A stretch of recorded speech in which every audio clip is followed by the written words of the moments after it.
Ito ang Presidential Broadcast Service. Radyo Pilipinas. Radyo Publiko ng bagong Pilipinas para sa bagong Pilipino. Naghahatid ng mahahalagang balita at impormasyon na guugnay ng pamahalaan sa sambayanan.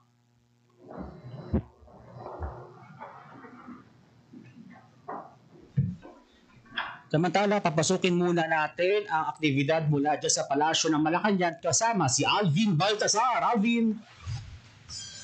Mula sa Presidential Communications Office at Radyo Pilipinas Nationwide, ito ang Presidential Live Event. Presidential Live Event. Tamang Alvin. Lagi natin si Tangulo Ferdinand Marcos Jr. Particular, it started as an executive order and then became a law. The word that came into mind immediately, which is also what my comment was to everyone as I walked in. Finally, we have institutionalized what we have been dreaming to be able to do for many, many years. Because after all, we all understand learning is not confined to the classroom. Often the most important lessons are learned in the workplace, on shop floors, helping run a family business. Each experience in life carries a lesson, which we consider the toughest and most honest teacher. With the signing of the IRR, of the Expanded Tertiary Education Equivalency and Accreditation Program, or ETIAP Act, we reaffirm a crucial principle. Experience is just as valuable as a formal education. That we trust the Filipinos' ability to succeed regardless of where and how they acquire their skills. Marami tayong mga kababayan na hindi nakapagtapos ng kolehiyo dahil kinailangan nilang magtrabaho para sa pamilya, para magpaaral ng kanilang mga kapatid, para tumayong padre o madre de pamilya. Ngunit hindi nawala ang kanilang talino, ang kanilang diskarte, determinasyon. Kaya naman, sa ilalim ng ETIAP Act, maaari po nilang gamitin ang kanilang mga karanasan upang makamit ang kanilang diploma. Through this act, we now have a clear and structured way to recognize the prior learning of individuals, be it from years of work or because they have taught themselves these skills, and match that with an academic equivalency. One key feature of this law is the inclusion of enrichment support, designed to help learners meet the academic and professional standards of their chosen degree.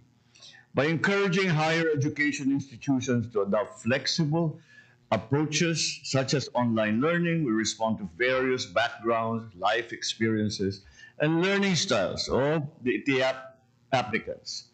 This law gives our fellows who were not able to finish college a second chance. Beyond saving on tuition, books, and time away from work, this law opens the doors to higher positions, better income, and more professional opportunities. At the same time, it helps our own educational institutions become more inclusive. It acknowledges that learning is not always linear, and intelligence takes on many forms. And like any teacher will tell you, they learn more than they teach from their students. It supports caregivers, mechanics. Let's ensure the implementation of this act goes smoothly. Monitor our deputized HEIs and see to it that this law benefits those it was created for. And to every Filipino, life, as they say, is a lifelong learning. Huwag kayong humintong mangarap. Ang tunay na sukatan ng dunong ay ang kakayahan ninyong harapin ang mga pagsubok upang matupad ang inyong mga pangarap. Naniniwala po akong patunay kayo na walang limitasyon ang kayang abutin ng bawat Pilipino. Kaisa ninyo ang pamahalaan sa hangarin na mas mapabuti ang inyong buhay. Together, let us shape a bagong Pilipinas where every Filipino has a chance to be recognized, to grow, and to succeed. Maraming salamat at mabuhay tayong lahat. Thank you, Mr. President. Now, may we request the President to kindly grant us a photo opportunity. May we call the CHED officials in front for the photo opportunity.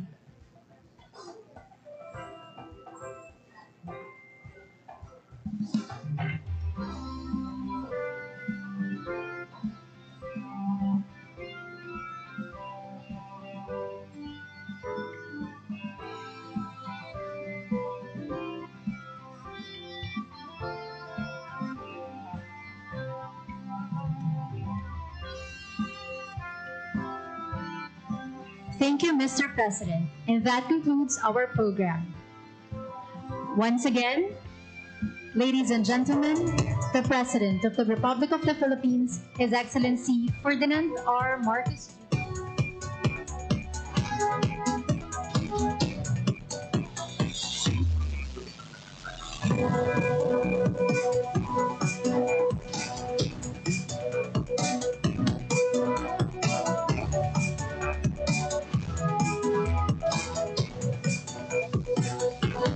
Good morning mga kabiyanan, welcome sa isa namang kaedisyon sang Balita Issue Kagiban pa sa Radyo Pilipinas. Bago gilamang natapos, ginatagan natin ligwa ang presidente, si Presidente Ferdinand R. Marcos Jr. sa paglunsar sang IRR, kunin Implementing Rules and Regulations of the Expanded Tertiary Education, Equivalency and Accreditation Program Act ang iya sa iya nga paghatag sang malipot niya nga mensahe.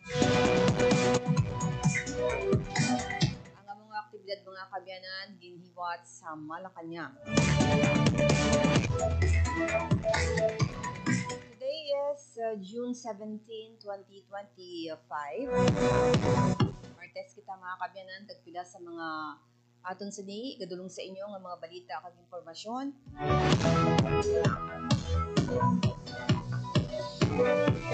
Mga field report kag balanta subong iya kun mga nagligad nga semana ang graduation rites ang ginhiwat no sa nanuhituhay nga mga eskwelahan, particular one diri sa Western Visayas. Ara kita karon dugay-dugay nga mangin kaupod isa sa mga perminaton nga ginapakigangutan no mga talented kag deserving no nga mga kabataan nga kung sa diin nakahatag sa aton sang inspirasyon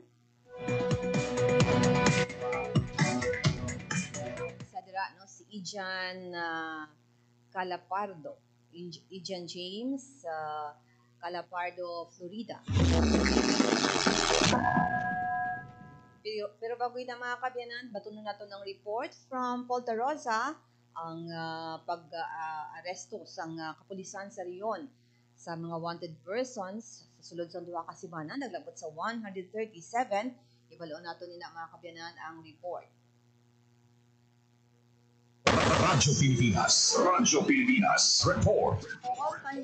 Mayong aga Miss Bing kag sa tanan naton nga tagparamati naglabot na sa 137 ka wanted persons ang nadakpan sa bugos sa Western Visayas sa 15-day region-wide manhunt operation sang Police Regional Office 6. Humalin ini sa June 1 tugtog June 15 sining nga tuig. Sa sining nadakpan Miss Bing 137, 34 ang classify nga most wanted persons sa muning may mga mabugat nga mga kaso, mga rape, murder, samtang ang 103 naman ang muning other wanted persons. So manubo laning no ang ilang krimen naman niya.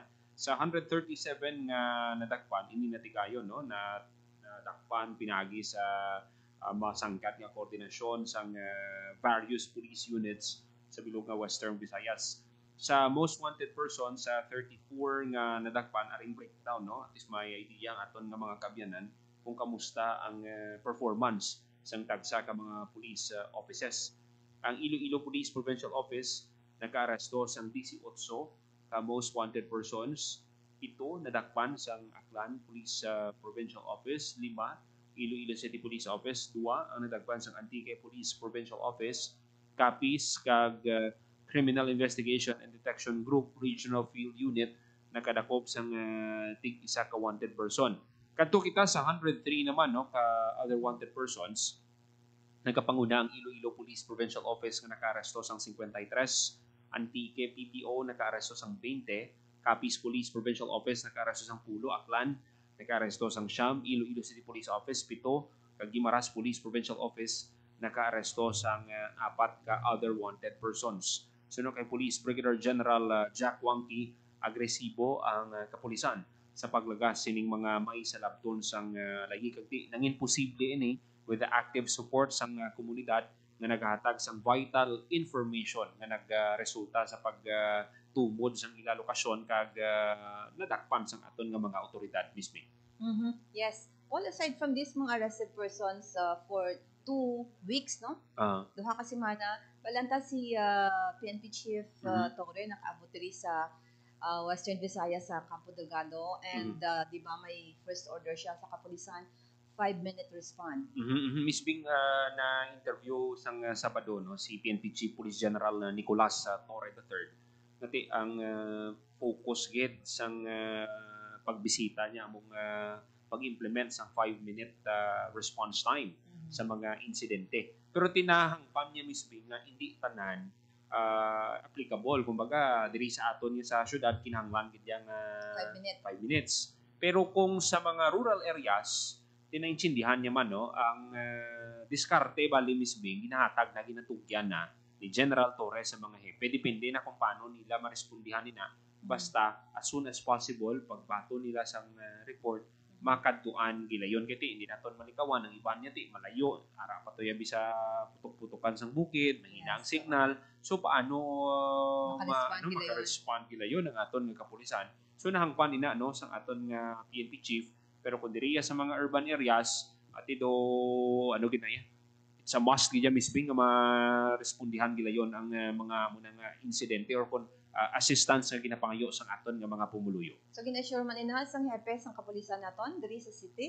Yes, Miss Bing. Ang iyang ano no, ang iyang nakita yan naman lang nga dapat istudyuhan ano ba lang pwede maobra para nga maging effective ining implementation kasi dito sa Manila gani may mga na ano na may mga na relieve na dito Miss Bing nga mga hepe. So laban-laban kung diri matabo na sa syudad may posibilidad man nga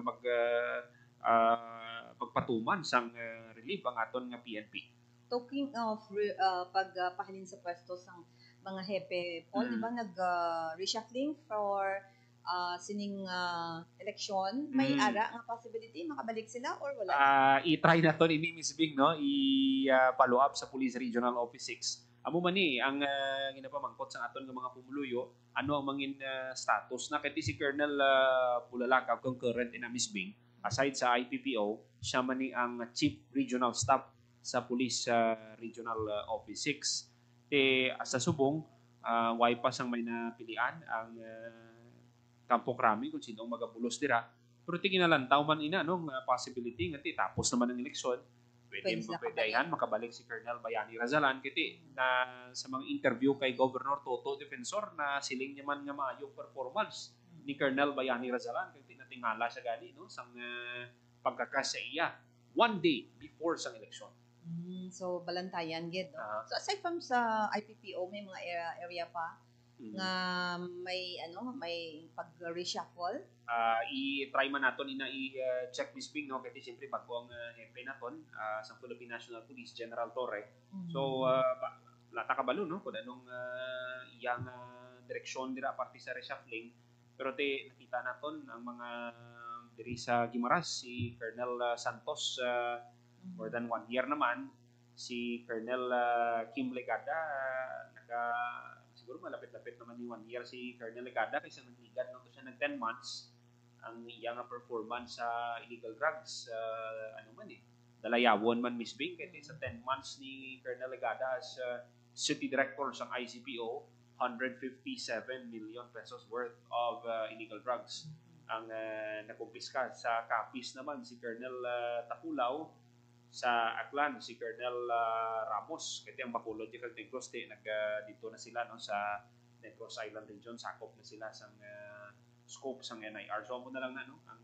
pila ka mga banwa ang Antique si Colonel Peña dito sa karon ang padayon na nagapamuno as Provincial Director Miss Bing. Okay, so follow up lang Paul. Yes, Miss Bing. Balita sa Police Regional Office 6 para sa Bagong Pilipinas, Paul Taro sa Radyo Pilipinas, Radyo Publiko. Radyo Pilipinas. Radyo Pilipinas. Report. Thank you very much Paul Taro sa mga kabiyanan sa update sa ato no and mga programa kag accomplishments sa kapulisan sa Western Visayas.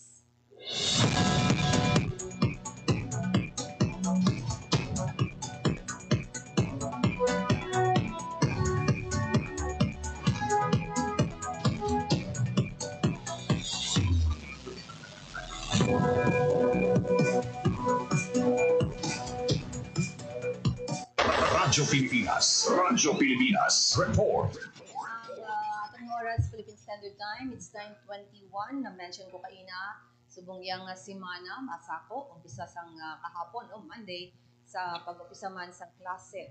And there is sa Western Visayas, ang pilaihan sa mga enrollees sa pampubliko nga eskwelahan, elementary and siguro elementary and high school, no? Ibalo nato nina sa report mga kabyanan. Radyo Pilipinas. Radyo Pilipinas. Report. Detalye sa mga kabyanan si Miriam Grace Arineta. Yan. Miss Bing, good morning, no? As of June 16, no, may ara pa lang sang 905,494 nga mga estudyante, no, o kung mga learners diri sa aton sa Western Visayas ang nakapa-enroll, no, para sa school year 2025 to 2026. Apisar nga nag-umpisa na kita, no, kahapon sang aton man nga panibag-o nga school year, still, no, may ara kita, Miss Bing, ka mga pila pa kaginikanan o kung mga learners, no, nga ti wala pa yan pa-enroll despite, no, sa nga sinima nga sige-sige nga reminder sang aton nga mga buluthuan. I-breakdown na pala naton, Miss Bing, no, kung sa diin inihalin nga mga schools division offices ang 905,494.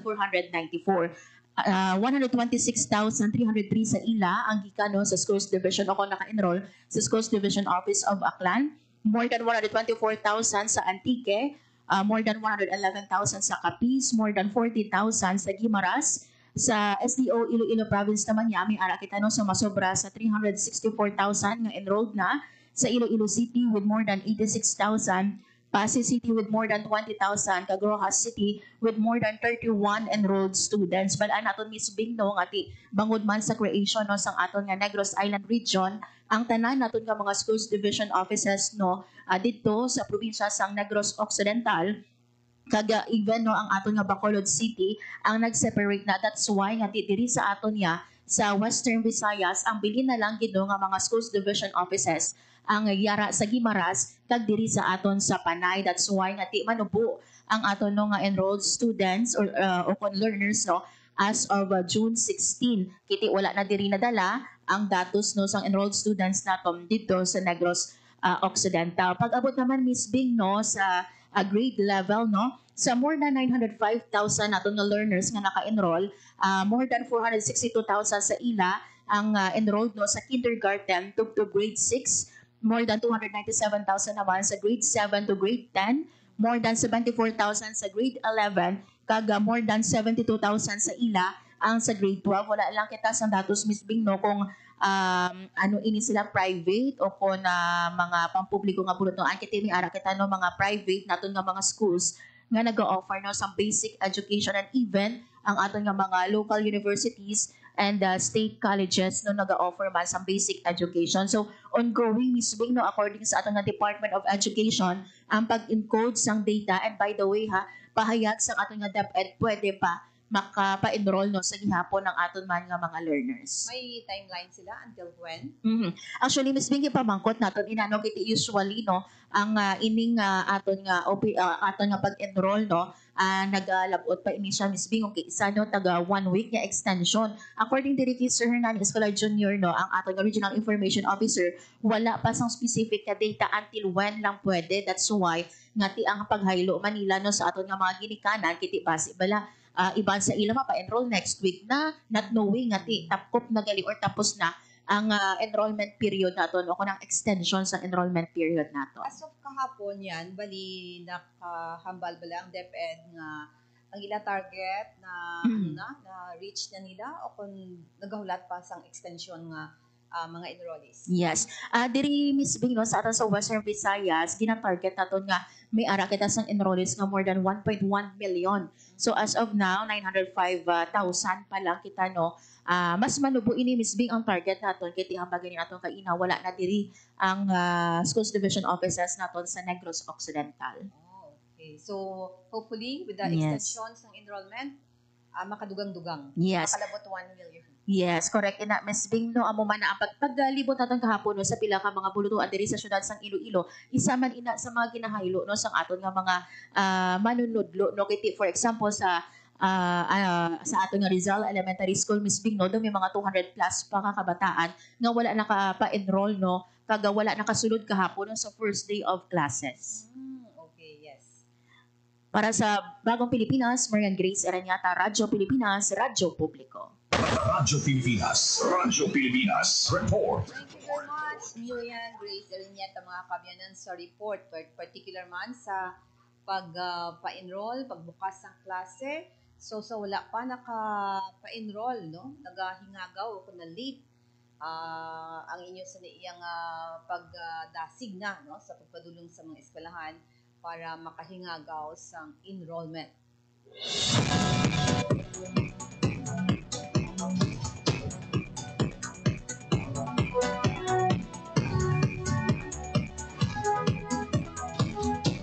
Philippine Standard Time, it's 9:26 mga kabyanan. Ang ato sa nga pagpakigangot na naman sa isa sa mga makabig natin mapisan nga estudyante, and talking of graduation kaina, ang paggraduarya naman sa kolehiyo, no? Ang ato sa nga feature subong estudyante nga nakagraduate na si Ejan James Calafardo, Florida. Yara siya sa aton nga line via Zoom kita. Ejan, how are you? Good morning. Hi, Ming. Hi, Ma'am. Hi, Ma'am Bing. Good morning, man, kag sa tanan-tanan. Nagapamati sa Radyo Bandera. I'm very happy, kag. I'm very blessed. Yes, Radyo Pilipinas, yes. And kumusta na? Congratulations. Thank you, Ged. I'm very happy, kid, Ma'am Bing, kay sa God's will, no, nakagraduate din ako sa akin nga degree, no, sa 4-year degree ko sa Iloilo Science and Technology University. To ma-recall kita anay, ma-background check kita anay, Ejan. Ano gani nga year kita feature sa imo? 2020, 2021, 2020. 2020. Oo, 2020, Ma'am. 2020. So, dasig lang, no? 21, 22, 23, 5 years. 24, 25. So, congratulations, no? Do bata ka pa to sang nagligad nga. Pag-interview ko, very aggressive nga estudyante nga himo sang earrings, necklace, no? Until now, ang hobby mo nga na, sige-sige. Yes, Ma'am Bing. As of the moment, no, sige-sige siya. And I'm planning nga magbalik man sa negosyo nga side ko, sa mga accessories ko. Kay graduate din ako, and I'm planning to, hopefully soon, to build dun sa akin nga fashion house diri no sa Iloilo. Yes. Do ginabantayan ko na. Anyway, so ang person Ejan nga nag-graduatean is Bachelor of Science in Fashion Design and Merchandising, a 4-year course no sa Iloilo Science and Technology University nga nagafocus, not just nagafocus kami sa fashion nga side, pero sa side man sang industry sang merchandising, sang pagbaligya, and also sa pagbuhat sang matutuod gid nga bayo. Okay. I know makadamo na sang mga imo nga na intrahan, mga fashion show, ang imo nga mga designs, no? Ginpalakpakan, ginhatagan award, and gin-feature sa nanuhay-tuhay man nga mga platforms, no? Sa social media, na-interview ka, no? Sa mga TV, and ano ka na gani, no? So, isang first year ka po lang to, no? Kadamo sa mga imo nga mga outlets to express, kag ipakita ang imo nga mga designs, kag ang imo nga inubrahan, no? Kapisan, no? Makita naton ang imo sini nga kapisan sa pag-development sang imo sini nga skills. So, after graduation, that was ano nga date, Ejan? June 11, Ma'am. June 11. Sang last week lang did, no? Wednesday. And syempre pa, proud parents ang imo mga ginikanan. Yes, good, Ma'am Bing, kay this is not nga hantam ko lang get yung makagraduar sa kolehiyo, but this is the dream sa akin nga pamilya.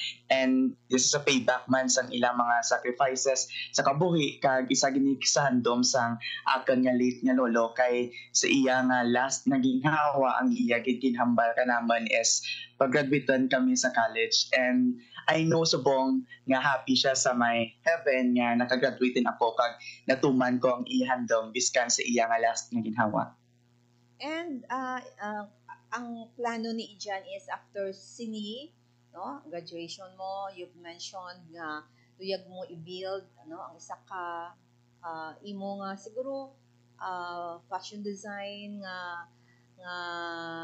butang ta imo gid nga couture or ang imo gid siya nga is it designing o kon ang gid ang pag subala, no, di ba nagapanahi ka gid di ba Ijan? Oo, ma'am. I'm planning to start a business in the fashion industry field.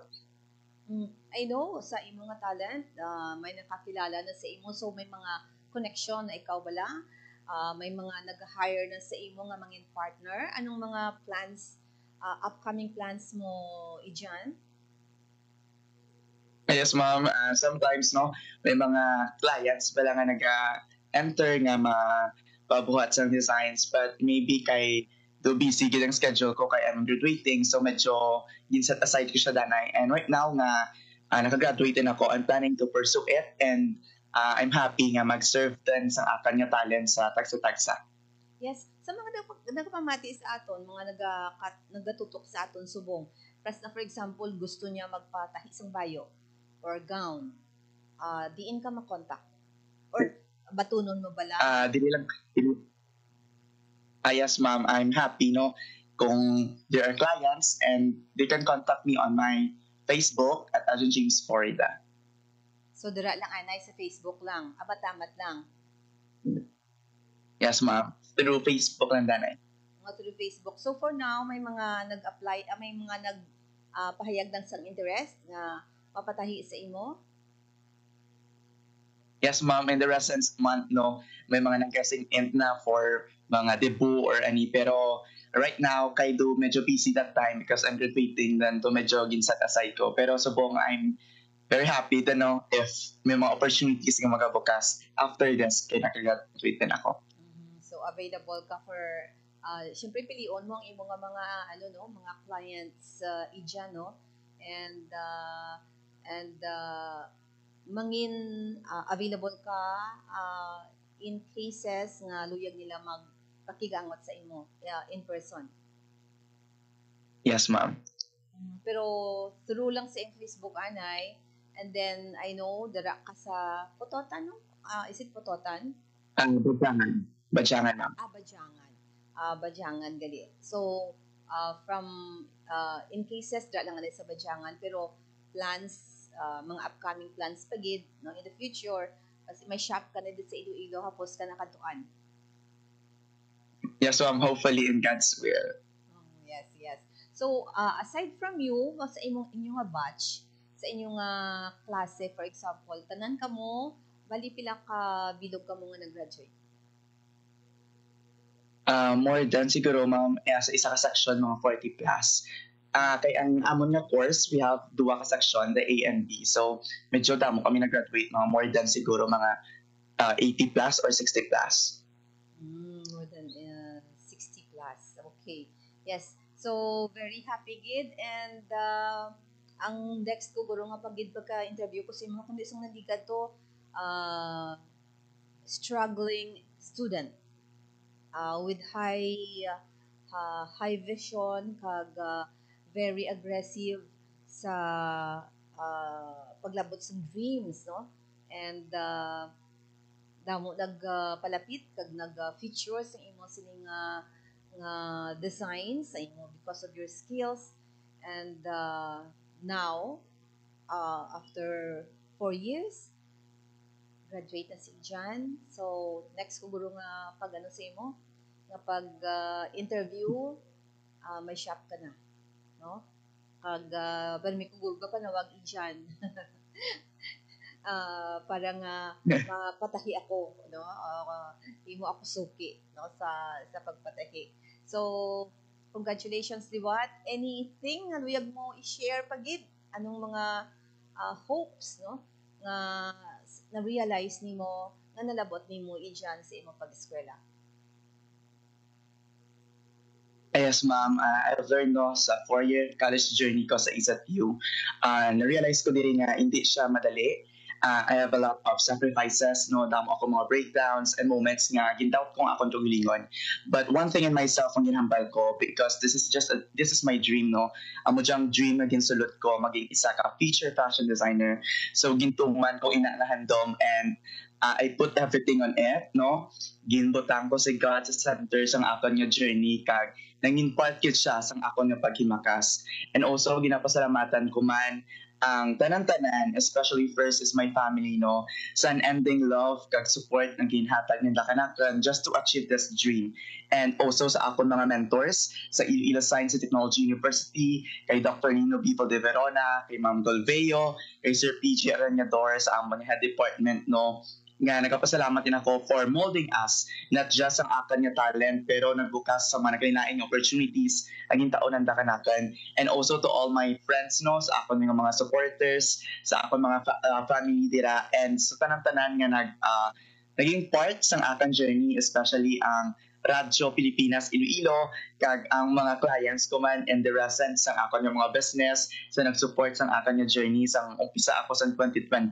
I'm very grateful kay tungod sa ila, natuman ko doon ang akon handom, and I finally saying I made it kay ara sila nga nag-support, kag hopefully man sa next part sang akon journey ara sige hapon sila nga maga-suporta kag maghatag sang ila nga pagpalangga if anong man ang maakon malabutan sa akon nga handom.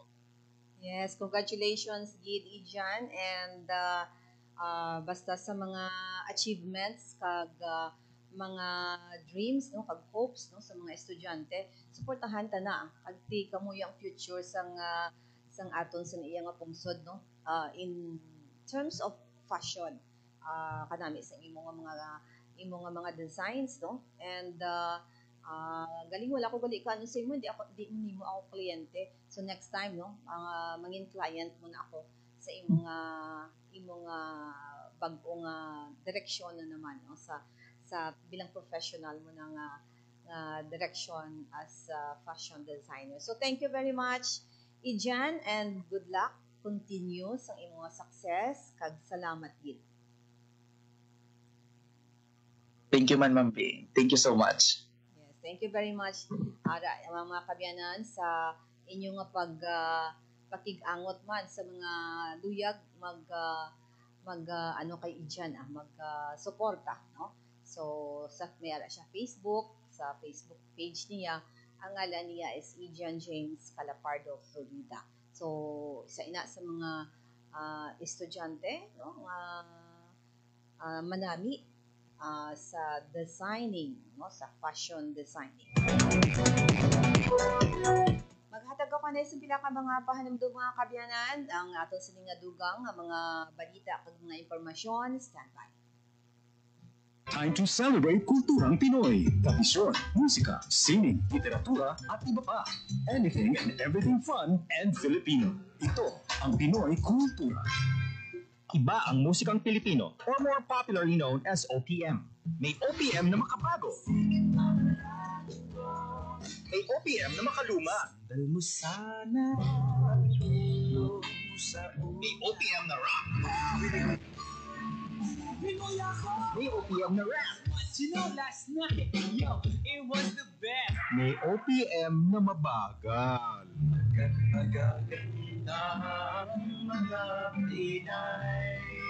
May OPM na mabilis. May OPM na Tagalog.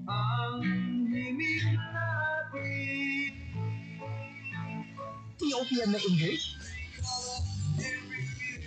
Bahagi ng ating kultura, noon, ngayon, at magpakailanman. Anumang OPM ang hanap mo, isa lang ang masasabi ko.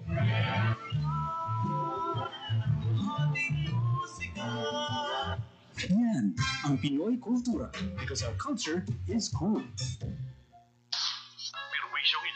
African swine fever sa hog industry ng bansa umabot na sa pagdeklara ng state of calamity. Pangunahing target ng kagawaran ng agrikultura na muling pasiglahin ang sektor ng mga magbababoy. Cash assistance para sa mga backyard hog raisers. Inilaan din gaano kaya kabilis makakabawi ang hog industry. Ang rehabilitasyong ito na ba ang makakapigil sa paglaganap ng ASF? Anong epekto ng proklamasyong ito para sa presyo ng ating baboy sa merkado?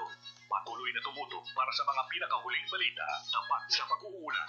Radyo Pilipinas. Time to celebrate kulturang Pinoy. Tradisyon, musika, sining, literatura at iba pa. Anything and everything fun and Filipino. Ito ang Pinoy Kultura. Experts say this, journalists write it, and we promote it. Sadyang malikhay ng Pinoy, yes? You hear that all the time. We merge dishes like sinigang na corned beef. We mash up songs for a laugh like Señorita by Shawn Mendes. I love it when you call me Señorita. Pintig ng puso ko'y para sa'yo. And Lumayo Ka Man Sa Akin by Rodel Taval. And there's the timeless practice of Pinoy parents naming their kids after their meshed names, like Jovelyn or Benjamin. Pero ang isa pang mahilig kutingtingin ng Pinoy ay language. Mga salitang Tagalog na minerge or completely inimbento, pauso, street words or slang, made-up words or familiar words with made-up meanings only a Filipino would know. Like praning, anyari, and some that have even made it to the Oxford English Dictionary, like bongga, defined as flamboyant or excellent. Pahala na, balikbayan, high blood. Yep, they're in the Oxford English Dictionary. Look under Philippine English along with other Filipino coined words. The OED has an entire Philippine English piece on it. The first editions were plant or animal names like Tabata and Tamarao. Recent editions include kilig, pandesal, and traffic as an adjective, defined as marked by slow movement of vehicles or congested. Filipino lexicographer Danica Salazar says the Philippine-sourced editions legitimize Philippine English as a variety in its own right. The words that got in did so from observed use online in publications and through linguistic studies. It'll be interesting to see what other Filipinized words make it next. What about Keri o Marites? Yan ang Pinoy Kultura because our culture is cool. Time to celebrate kulturang Pinoy. Tradisyon, musika, sining, literatura at iba pa. Anything and everything fun and Filipino. Ito ang Pinoy Kultura. How could you ever forget the magical feeling that courtship or panliligaw brings in your younger years? High school life, for my high school life, every memory kay ganda. Nandyan yung itutulak ka ng tropa whenever your crush passes by. Ang saya ng high school, singing yours in my school, di na mapapantayan. Then you start sending her love letters and flowers at paminsay maglalakas loob ka to ask if you could walk her home. I'm falling for you. And it doesn't end there. May sayawan o disco pag birthday ng barkada and you get to see her there too. Till I met you. Kikiligin ka pag sulyap ni crush. Yayain mong sumayaw pag tugtog ng pinakahihintay na love song. And that evening seems so perfect na parang kayo lang ang tao sa dance floor. I love you more each day. Oh, the beauty of courtship in Pinas. Yan ang Pinoy Kultura because our culture is cool. Time to celebrate kulturang Pinoy. Tradisyon, musika, sining, literatura at iba pa. Anything and everything fun and Filipino. Ito ang Pinoy Kultura. Famously known as the lead female character in the epic 19th century narrative of Jose Rizal's Noli Me Tangere, ang Maria Clara ay isang traditional dress na ginagamit ng mga Filipina. Touch Me Not may not just be the title translation of Jose Rizal's book. Pwede rin yan ang sinasabi niya sa kanyang pananamit, since the dress covers almost all of her person. It surely does. Ang Maria Clara ay may apat na bahagi. The saya, which is a long dress, the tapis, which is a knee-long skirt, the camisa, which is a colorless camise, and the panuelo, which is a stiff scarf. Paano kaya na pinatigas yung scarves na di siya nabaluktot sa hangin? Sa pagplansya yan, gumagamit ata sila ng starch para nakatindig yung scarf all day long. And although the design of the Maria Clara has transformed through the years, in the 20th century, ang Maria Clara ay nag-evolve na to a terno. terno. Now that's what we mostly hear these days. That's the dress most, if not all, Miss Universe Philippines title holders wear during the night.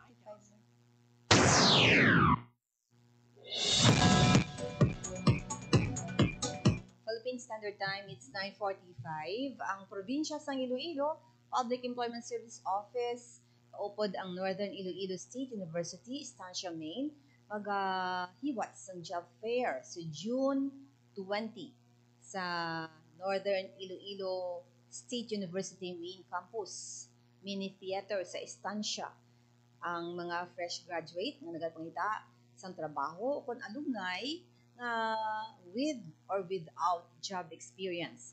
Ini na ang panahon ninyo kung tinion ako sa diin pwede ko makapadulong sa amo iyang venue no sa National o sa Northern Iloilo State University.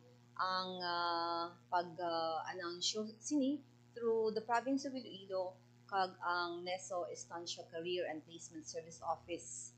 Ara ini sa ila sila nga Facebook page sa pag-update man no sa pag-imbitar sang mga taga-syudad sang Iloilo nga mag-upod sini sa amo iya nga job fair. So June 20, 2025 sa NISO Main Campus Mini Theater. Bukas ini sa tanan. Ang Piso Iloilo City naman naga-invite sa ila nga pagkahiwaton nga job fair sa June 27 sa Biyernes naman iniiya nga adlaw alas 9 ug alas 4 sa hapon sa atrium indoor atrium sa Festive Walk Mall sa Mega World sa bahin sang Boulevard sa Mandurriao. Imarkahan nyo na ang inyong mga kalendaryo ang dress code no dress your best kag magdala sang resume. Amo ini ang journey no nga mag-umpisa sa inyo sa iyang panglakaton man bilang professional o sa inyo pagkuha sang mga trabaho, pag-apply sa mga trabaho.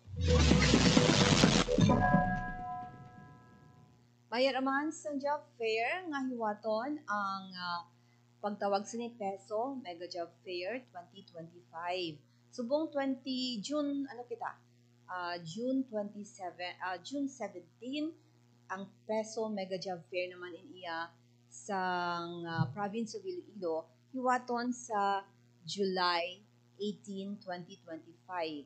Hiwaton na ini sa Robinson's Haro, Iloilo City alas 9 sa aga tubtob alas 3 sa hapon.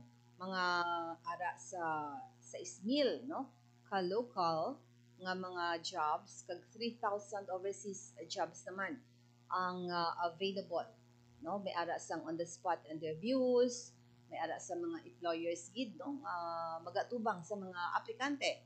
May mga government assistance booth nga kasadiin maka-assist gid sa mga nagakinahanglan sang mga questions o kung mga concerns no regarding sa mga government agency nga magaupod sa ang iyang mega job fair. So kay gayon nyo na ini nga mag-connect with companies nga kung sa diin nag-hire sa mga vacant nga mga trabaho. Kag dugangan ninyo ang inyong mga resume kag dress to impress. Amo nang ginabutang gid nila and be ready to take the next step in your career.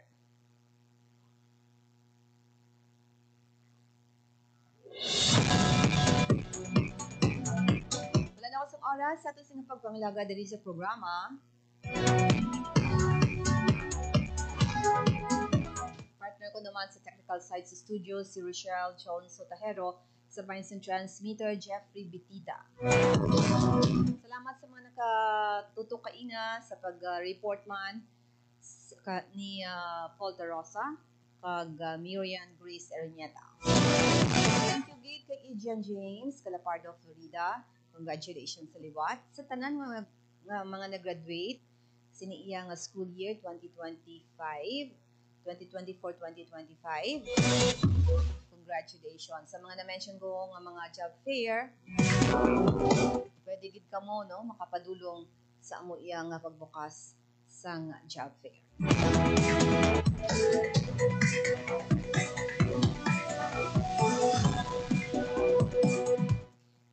Pilipinas, salamat. Ako naman si Bing Pabiona. Maayong aga. Balita, issue, kag iban pa. Diri sa Radyo Pilipinas. Radyo Publiko. Radyo Pilipinas. Ang inyong tulay sa himpapawid ng serbisyo publiko, ang Presidential Broadcast Service, Radyo Pilipinas, Radyo Publiko. Radyo Pilipinas. Radyo Publiko. Kinilala ng pang-international at prestigyosong Asia Pacific Broadcasting Plus Awards 2025 para sa kategorya ng Government Streaming. Ito ay dahil sa epektibo nitong pagsasanib ng mga tradisyonal na media tulad ng telebisyon, radyo at print para masabayan ang mabilis na pag-inog ng mundo ng digital at social media tungo sa mas epektibong paghahatid ng mahahalaga at napapanahong mga impormasyon sa mamamayang Pilipino. Kinilala rin ang Radyo Pilipinas dahil sa patuloy na pag-akyat ng rating. Ngayon ay matatag sa pang-4 na pwesto sa Mega Manila ayon sa pinakahuling Nielsen Radio Audience Measurement Survey. At sa social media, nakamit ang mahigit 2,000% pagtaas ng bilang ng mga sumusubaybay sa Radyo Pilipinas page sa unang bahagi ng 2025. Patunay ito na ang inyong Radyo Pilipinas, Radyo Publiko ay tunay na kaagapay ng inyong pamahalaan sa paghahatid ng serbisyo sa mga mamamayang Pilipino. Mula sa aming lahat, sa ngalan ng inyong pamunuan at mga kawani ng Presidential Broadcast Service, kasama ang inyong mga himpilan ng Radyo Pilipinas sa buong kapuluan. Maraming salamat po sa inyong lahat, sa inyong pagtangkilik at pagkilala. Radyo Pilipinas. Radyo Publiko.